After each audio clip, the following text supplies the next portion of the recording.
இடி மின்னல் காதல் நாளை முதல் உங்களுடைய அபிமான திரையரங்குகளில். ஒவ்வொரு தேர்தலுக்கு ஒன்று கொடுங்க தம்பி. உதயசூரியன் சின்ன எவ்வளோ காலமாக இருக்குன்னு நினைக்கிறீங்க? இருக்கட்டும். இரட்டாளா இந்த மைக்கு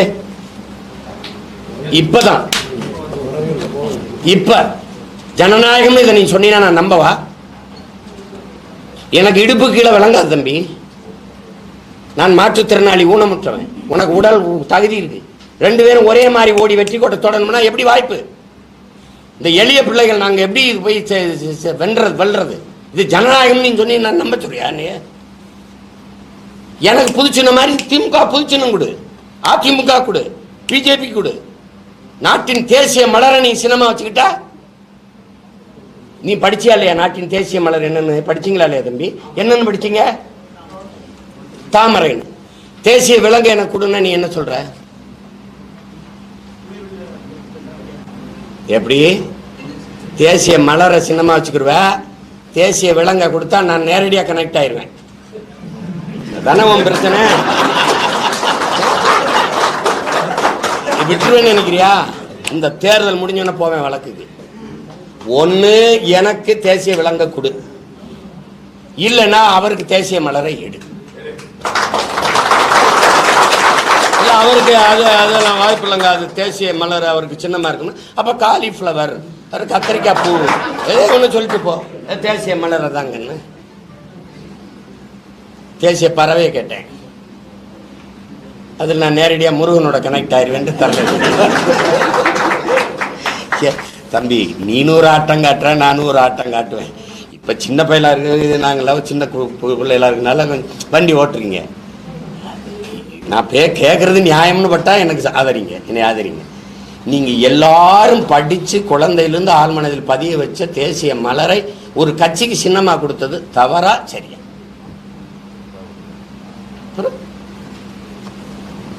வேற தேர்தல் பரப்புரையில குழந்தைகளை பயன்படுத்தக்கூடாதுன்னு இருக்கு. ஆனா பிஜேபி காரங்க அதை பயன்படுத்தின பின்னாடியும் தேர்தல் ஆணையம் அவங்களுக்கு இது கொஸ்டின் கேட்க மாட்டேங்கிறாங்க. அதை எப்படி பார்க்கணும்? தேர்தல் ஆணையம் அவங்க ஆணையம் எப்படி பாக்குறீங்கன்னு எனக்கு தெரிஞ்சுக்கிட்டே கேள்வி கேட்டா நான் என்ன சொல்றேன்? நான் இவ்வளவு நேரம் அதானே சொன்னேன்.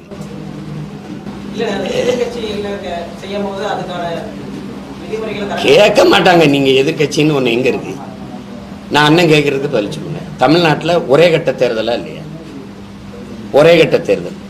எங்களை மாதிரி பிள்ளைகளுக்கு 40 தொகுதியை சுத்துறது 20 நாள்ல எவ்வளவு கடினம்னு உங்களுக்கு தெரியும். அஸ்ஸாமில் 14 தொகுதி தான் இருக்கு. இந்த 14 தொகுதிக்கு 3 கட்டமா தேர்தல் நடக்குது. இதே 40 தொகுதி இருக்கிற பீகார்ல 7 கட்டமா நடக்குது. 42 தொகுதி இருக்கிற மேற்கு வங்கத்தில் 7 கட்டமா நடக்குது. 80 தொகுதி இருக்க உத்தரப்பிரதேசத்தில் 7 கட்டமா நடக்குது. அவங்க வசதிக்கு வசதியா வேலை செய்யறதுக்கு பிரிச்சுக்கிறாங்க. ஏன் எனக்கு 2 கட்டமா வைங்கல? 2 மாநிலத்தை சேர்த்து நான் ஒரே நேரத்தில் சந்திக்கிறேன்ல, புதுச்சேரி தமிழ்நாடு. எனக்கு 2 கட்டமா வைங்க, 3 கட்டமா வைங்க. என்ன கெட்டு போச்சு? இதுல லாண்ட் ஆர்டர் இஷ்யூ இருக்குன்னா எதுக்கு நாட்டை ஆண்டிங்க? இறங்கி போங்க. ஒரு லாண்ட் ஆர்டரை கூட காப்பாற்ற முடியல, சட்டம் ஒழுங்கு கூட காப்பாற்ற முடியலன்னு இறங்கி போங்க. இல்ல உங்க மாநிலம் தானே, வட மாநிலங்கள் எல்லாம் உங்க மாநிலம் தான். லாண்ட் ஆர்டர் எங்களால காப்பாற்ற முடியல, இறங்கி போங்க. உங்களை யார் கேட்டது? நீங்க அதை விட்டுவிட்டு இங்க அந்த வழியில எங்களுக்கு லாண்ட் ஆர்டர்லாம் சரியா இருக்குன்னு ஒத்துக்கிறிய போல் இருக்கு. அது இதெல்லாம் நீங்க தான் ஆழ்ந்து கவனிச்சு கொண்டு போகணும். மக்கள்கிட்ட பாருங்க என்ன வேலை நடக்குது அப்படின்ட்டு.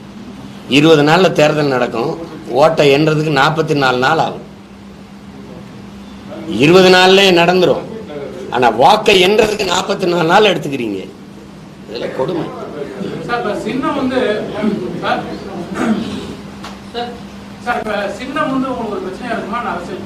அதெல்லாம் ஒன்றும் இல்லை. நம்ம நின்றுட்டோம் 5 வருஷமா 6 வருஷமா 6 ஆண்டுகளாக அதை பயன்படுத்திட்டோம். 6 தேர்தல், உள்ளாட்சி, அப்புறம் இடைத்தேர்தல்கள், அதுக்கப்புறம் சட்டமன்றம், நாடாளுமன்ற தேர்தல்களில் நம்ம கொண்டு போயிட்டோம். எங்கள் பிள்ளைகள் அதில் ரொம்ப கஷ்டப்பட்டு மக்கள்கிட்ட கொண்டு போய் சேர்த்துட்டாங்க. விவசாயிங்கிறது எங்கள் வாழ்வியல் முறையோட நேரடியாக நம்ம தொடர்பு உள்ளது அப்படிங்கிறதுனால அதை மீட்கிறதுக்கு போராடணும். அதனால 26 அந்த சின்ன எனக்கு வராமல் போயிருமா என்ன? மைக்கு அதான் உங்களுக்கு சொன்னேன். இதெல்லாம் என்ன நான் பேசுறத கொண்டு வந்து பாருங்க. உலக புரட்சியாளர்கள் எல்லாரும் இதன் மூலமாக தான் தங்களுடைய ஆகச்சிறந்த கருத்துக்களை முன்வைத்திருக்கிறாங்க. அதனால இதுவும் ஒரு மோசமான ஒன்றும் கருதிட முடியாது.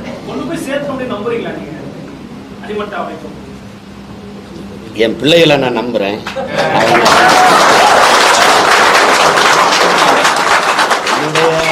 என்னுடைய குடிதங்கைகளை வந்து நான் நம்புறேன். அவங்க கொண்டு போய் சேர்ப்பாங்க. நீங்க பாருங்க, நாளையிலிருந்து அதிரும். இப்பவே அதிரும். இன்னும் கொஞ்சம் நேரத்தில் இதுதான் போடுவாங்க. நீ எந்த சின்னத்துக்கும் வாக்கு கேட்கலாம், என் சின்ன இல்லாம கேட்க முடியாது.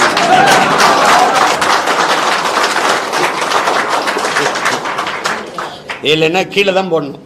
சும்மா தான் பேசிக்கணும். சீமா சின்னத்தை தொடக்கூடாது அப்படின்னா சும்மா தான் பேசணும். வேற வேற கேள்வி.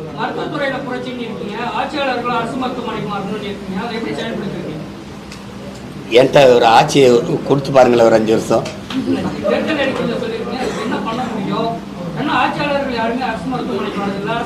அதுக்கு நீங்க கோபமே பண்ணலையே. இப்ப அரசு மருத்துவமனை பூட்டிட்டு போக வேண்டியதானே? எத்தனாயிரம் கோடி ஆண்டுதோறும் நீங்க அதுக்கு நிதிநிலையில் ஒதுக்குதுங்க. ஏன் ஐயா கருணாநிதிக்கு முடியலன்னா காவேரிக்கு போகணும்? ஏன் எம்ஜி ராமச்சந்திராவுக்கும் அம்மா ஜெயலலிதா அம்மையார் ஐயா எம்ஜிஆருக்கு முடியலன்னா அப்பலோக்கு போகணும்? அப்பா நீங்க நடத்துற அரசை விட தனியார் முதலாளி சரியான மருத்துவம் கொடுக்குறான்னா நீங்க எதுக்கு ஆட்சியில் இருக்கீங்க? எதுக்கு இருக்கீங்க? அரசு பள்ளி கல்லூரியில் அரசு துறை சார்ந்த யாருடைய பிள்ளைகளாவது படிக்குதா? அப்புறம் அதுக்கு மூடிட்டு போயிட வேண்டியதானே? 8 கோடி மக்களால் நிறுவப்பட்ட ஒரு அரசால் தர முடியாத கல்வியை மருத்துவத்தையும் தனிப்பெரும் முதலாளி கொடுத்துருவான்னா அப்புறம் எதுக்கு கவர்மெண்ட்? உங்களுக்கு கிடைக்காத தண்ணி தனிப்பெரும் முதலாளிக்கு கிடைக்குது எப்படி? இப்ப நான் அழைச்சு பேசினா அப்பளோ கிண்ல கொண்டாந்து பெட்டி உடுவே இறக்கி விட்டுறான். என் வீட்டில் 50 கேன் இறக்க பண்ண இறக்கிறான்ல, எப்படி அவனுக்கு கிடைக்குது? இப்போ ஏப்ரல் மே ஆயிடுச்சுல, நம்ம அக்கா தங்கச்சிலாம் குடத்தை வச்சுக்கிட்டு தெருவில் நிற்பாங்கல்ல, அவங்க அரசு ஊற்ற முடியல தண்ணி, முதலாளிக்கு எப்படி கிடைக்குது? கல்வி வந்து மாநில உரிமைக்கு வரணும்னு இருக்கீங்க, மாநில பட்டியலுக்கு வரணும்ன்றீங்க, நீட் தடை பண்ணணும்ன்றீங்க. அதே போல மற்ற போட்டித் தேர்வும் தடை பண்ணணுமா, இல்லை நீட் மட்டும் தான் தடை பண்ணணுமா? ஐஐடிக்கு போகணும்னா ஜேஇ எழுதணும். இப்போ நீட்டை நீங்கள் வச்சுக்கிடுங்க, நோ ப்ராப்ளம் அட்டால். நீட்டு நாங்கள் எழுதுகிறோம். ஆனால் இதை எல்லாம் கட்டுப்படுத்தி நிர்வாகம் செய்கிற அமைச்சர் பெருமக்கள், பிரதமர், முதலமைச்சர் என்ன தடவை எழுதுறாங்க? பதில் இருக்கா அவங்ககிட்ட? நான் ஐஏஎஸ் எழுதணும், ஐபிஎஸ் நான் எழுதணும், நீதிபதி நான் எழுதணும், எல்லாரும் நாங்கள் தேர்வு எழுதுவோம். எங்களை எல்லாம் இந்த இடத்துல வேலை செய்ய, அந்த இடத்துல போ, நீ இந்த மருத்துவக் கல்லூரி டீன், நீ இங்கே போ, எல்லாம் தூக்கி போடுற, நீ ஒன்றும் எழுத மாட்ட. எழுது. ஐயா மோடியும் ஐயா ஸ்டாலின் எழுத சொல்லி எந்த தேர்வில் பாஸ் பண்றாங்க பார்ப்போம். எழுதுவா, சிலபஸ் வை. வேதியியல், உயிரியல், புவியியல், அறிவியல், வரலாறு, உலக இலக்கியம், வேளாண்மை, இதெல்லாம் சிலபஸா வச்சு எல்லாத்தையும் படிச்சுட்டு எழுத சொல்லுவோம். நேர்மையான நீதிபதி வச்சு திருத்த சொல்லுவோம்.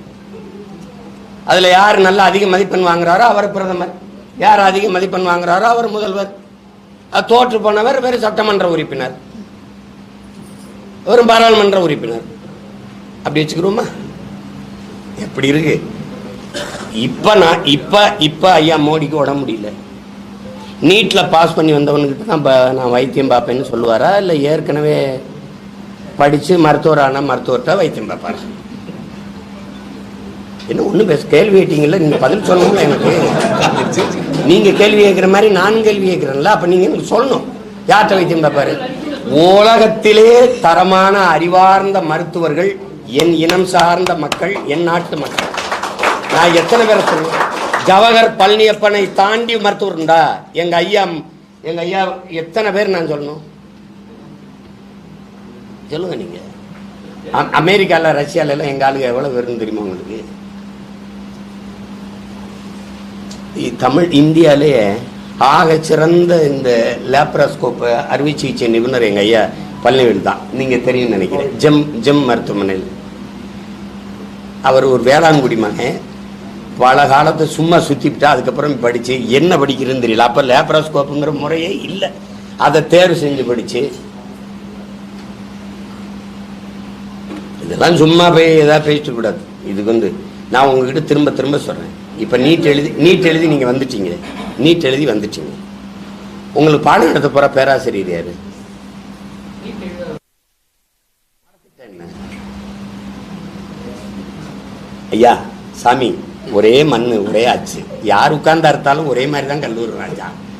இது எதுக்கு அதே பேராசிரியர் அதே பாடத்திட்டம்? இந்த நீட் எழுதிட்டனால தரமான மருத்துவர் வந்துருவார்னு நீ நம்ப சொன்னீங்கன்னா இந்த நீட்டை நடத்துறது கண்டஸ்ட் பண்ற ஆளியார் வேற எப்படி சொல்றாரு? அமெரிக்காவில் இருக்கிற புரோமெட்ரிக் தானே, புரோமெட்ரிக்ங்கிற ஒரு நிறுவனம், தனியார் நிறுவனம், ஒரு பிரைவேட். இந்தியாவில் தரமான மருத்துவரை உருவாக்கிடணும்னா அமெரிக்காவில் இருக்கிற புரோமெட்ரிக்ங்கிற அந்த நிறுவனத்துக்கு எதுங்க மாரியத்தா கோயில் நேர்ந்துச்சா? இல்லை, இதெல்லாம் தயவு செய்து கொண்டு போய் கேளுங்க. அதை தான் நான் சொல்றேன். இதை தகர்த்து வீசணும்டா அப்படின்னு. ஒரு தேர்வு கூட ஒன்னால் நடத்த முடியல, அதான் அமெரிக்காக்காரங்க கொடுத்துட்ட.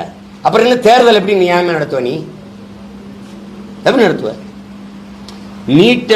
நீட்டு தேர்வு எழுத போகும்போது என் தங்கச்சியுடைய மூக்கத்திய கலெக்டரியெல்லாம் இல்லையா? இந்த மூக்கத்திகளை விட்ட கொண்டு போயிரும்னு இந்த நாடு சொல்லும்போது நீங்க எல்லாம் நம்புறீங்களே? உள்ளாடைய கலெக்டரி என் பிள்ளைக்கு அது எப்படி எந்த மனநிறைவு உள்ள உட்காந்து எழுதும்? ஆனா இந்த வாக்கு எந்திரத்துல ஒண்ணுமே செய்ய முடியாது. அது நேர்மையா நடக்குதுங்கிறீங்க. சந்திர மண்டலத்துக்கு சந்திராயனை எப்படி அனுப்புனீங்க? சந்திரன் கிட்ட போய் அனுப்புனீங்களா, கீழே இருந்து அனுப்புனீங்களா? இங்கிருந்து இயக்கிட முடியுது. இப்ப நீங்கள் நான் பேசிட்டோம்ல, இதை டெல்லியில பதிவாகுதா இல்லையா? பதிவாகுதுல. அப்ப எல்லாத்தையும் கவனிக்கிற நீ இதுல ஒண்ணுமே பண்ண முடியாதுன்ற நான் நம்ப சொல்றேன்.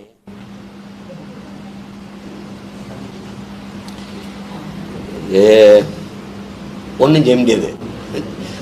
புரட்சி ஒன்றாலதான் புரட்சி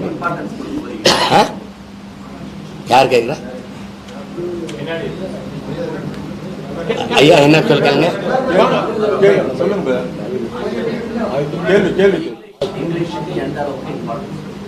ஆங்கிலம் ஒரு கட்டாய மொழி பாடம், அவ்வளவுதான். எந்த மொழியும் கற்கலாம் நாங்கள் வாழ்வதற்கு. எங்கள் மொழி தமிழ் கற்கணும், எங்கள் இனம் வாழ்வதற்கு. எங்க தோட்டம்.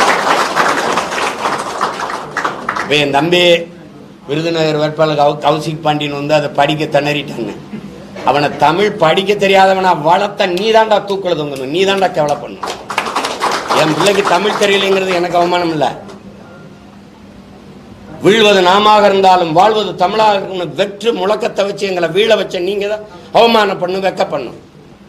அவன் படிச்சது ஓமன்ல படிச்சதுனால அவனுக்கு வரல. என் பிள்ளைங்க என் மயங்க 2 பேரும் ஆங்கில வழியில படிக்கிறாங்க. நான் அவமானப்படுறேன். பள்ளிக்கூடம் இல்ல படிக்க, என் பிள்ளைய தமிழ் படிக்க பள்ளிக்கூடம் இல்லை. வீட்டில் நாங்க பேசி பேசி என் பிள்ளைகளுக்கு தமிழ் கற்பிக்கிறோம். நீங்க பிஜேபியால பாதிக்கப்பட்டிருக்குன்னு சொல்றீங்க. இப்போ பரப்புரையில பாஜகவை எதிர்த்து உங்களுடைய பரப்புரை அதிகமா இருக்குமா, இல்ல திமுக எதிர்த்து உங்க பரப்புரை அதிகமா இருக்குமா? பரப்புரை பார்த்துட்டு சொல்ல வேண்டியதானே. இடி மின்னல் காதல் நாளை முதல் உங்களுடைய அபிமான திரையரங்குகளில்.